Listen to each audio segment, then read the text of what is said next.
Sometimes, the horror on the screen doesn't just stay there. Sometimes, it follows the cast and crew home. Movies are meant to scare us safely, from the comfort of our seats, shielded by the knowledge that it's all just fiction.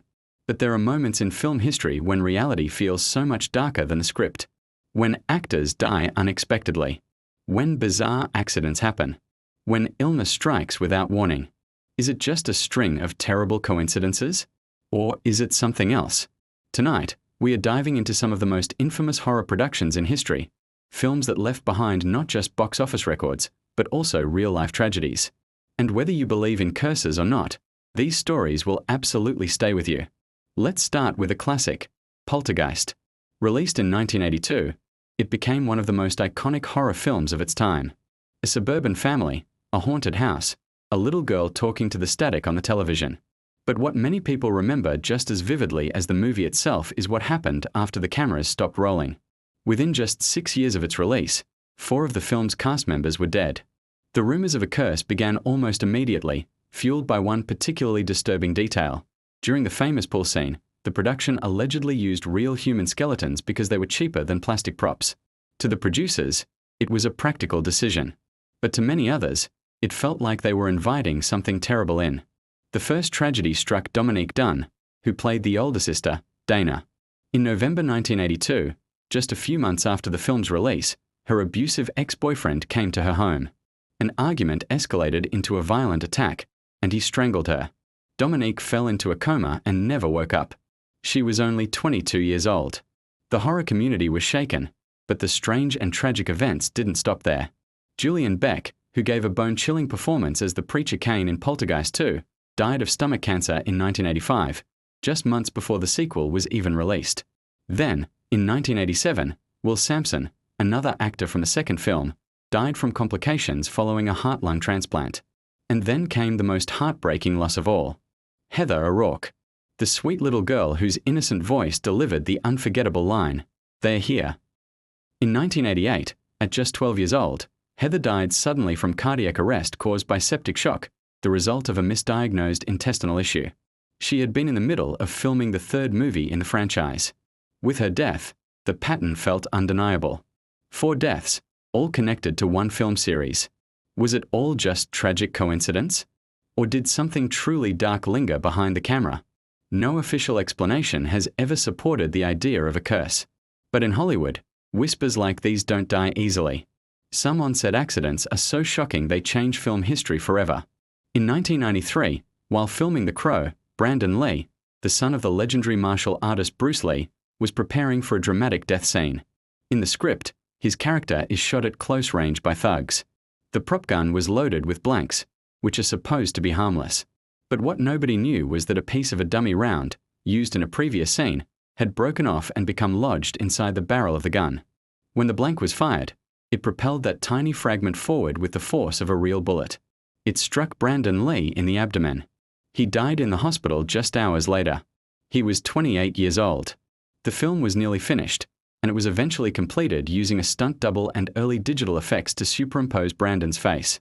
But the tragedy completely overshadowed its release. It felt like a fictional murder scene had bled into reality, blurring the line between the script and a terrible fate. And eerily, this wasn't the only incident connected to the production. A stuntman named Mark Ackerstream later died in a separate accident on another film set. Again, it's probably a coincidence. But in the world of horror, the timing of these events feels like something more. Brandon Lee's death remains one of the most devastating on-set tragedies in the history of cinema. When The Exorcist premiered in 1973, it terrified audiences like no film before it. People reportedly fainted in the aisles. Some even claimed they felt physically sick just watching it. The movie became a cultural phenomenon. But the production itself was plagued by a series of strange and unsettling events. The actor Jack McGarren, who played the doomed film director Burke Dennings, died from a heart attack shortly after he finished filming his scenes. But the more disturbing events happened right on the set. A mysterious fire broke out and destroyed most of the set for the McNeil family's house, except for one room. The bedroom of the possessed child, Regan. That single room was completely untouched by the flames. Production had to be delayed for weeks. Years later, a deeply personal tragedy struck the actress Mercedes McCambridge. She provided the terrifying, gravelly voice for the demon Pazuzu. In 1987, her son murdered his wife and children before taking his own life. The horror had moved far beyond the realm of fiction and into her real life. Of course, none of this proves anything supernatural. But when a film about demonic possession leaves such a long trail of misfortune and tragedy in its wake, it's hard not to wonder if something more was going on. Perhaps one of the most chilling examples of a cursed production comes not from Hollywood, but from Russia. The novel The Master and Margarita by Mikhail Bulgakov has long been considered a mysterious and even cursed work of literature. When director Yuri Kara attempted to adapt it into a film in the early 1990s, strange things started happening right away. While filming scenes set in ancient Judea, snow began to fall unexpectedly in the middle of October. Essential film reels were accidentally left behind in Moscow, hundreds of miles away. The director's brand new car broke down right near the author Bulgakov's old house. Later, another car crashed into his vehicle, and the driver's last name was Koroviev. In the novel, Koroviev is a member of the devil's demonic entourage. You might say that's a bizarre coincidence, but it gets even darker. In the years after the film was finally released, 13 actors who were connected to the production died within a 5-year period. This included several prominent performers and even the film's cinematographer, who died at the age of 35, just one day before his birthday. Even the composer, Alfred Schnittke, passed away before he could see the film's full impact. Was it simply the passage of time and poor health affecting a large group of people? Or did adapting a story that deals so directly with the devil somehow invite something symbolic, or even worse, into their lives?